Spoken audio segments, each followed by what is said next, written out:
नमस्कार, मैं हूं साक्षी ममगाई। एक तरफ है एनडीए, दूसरी तरफ है विपक्षी गुट एनडी।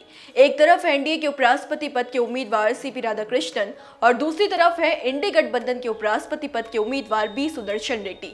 सीपी राधाकृष्णन यानी महाराष्ट्र के राज्यपाल, सुदर्शन रेड्डी यानी सुप्रीम कोर्ट के पूर्व जज। यानी 9 सितंबर को होने वाले उपराष्ट्रपति पद के चुनाव में सीपी राधाकृष्णन और सुदर्शन रेड्डी आमने सामने रहेंगे।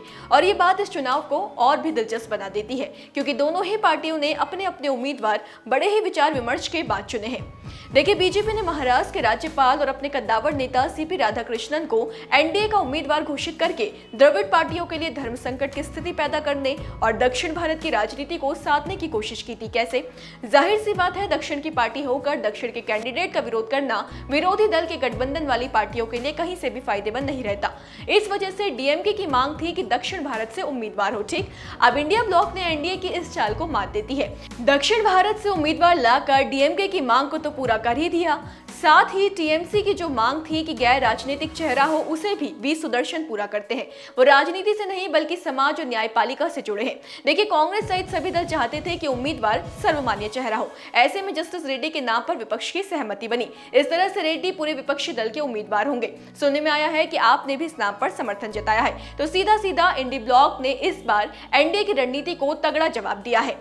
गौर कीजिए कि साल 2022 में विपक्ष ने एनडीए के तत्कालीन उम्मीदवार जगदीप धनखड़ के खिलाफ पूर्व केंद्रीय मंत्री मार्गरेट अल्वा पर दांव लगाया था। उस समय हुई मीटिंग के दौरान टीएमसी और आप गायब रहे।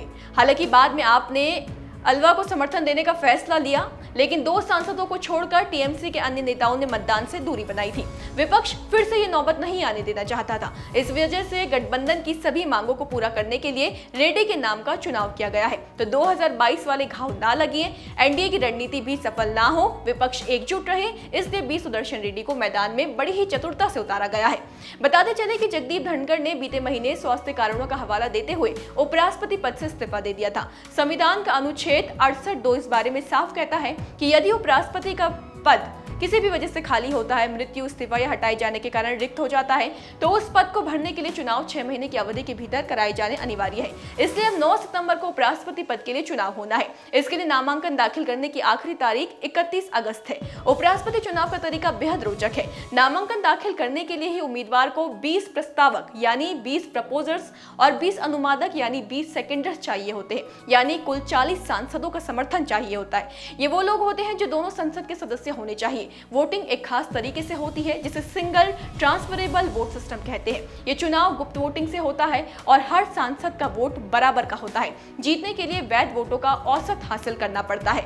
तो ये है वो प्रक्रिया जिसके तहत अगले उपराष्ट्रपति चुने जाएंगे। देखना होगा कि कौन इसमें विजय हासिल करता है। आपको क्या लगता है, एनडीए या इंडी, कौन सा दल जश्न मनाएगा अपने उम्मीदवार की जीत का? देवभूमि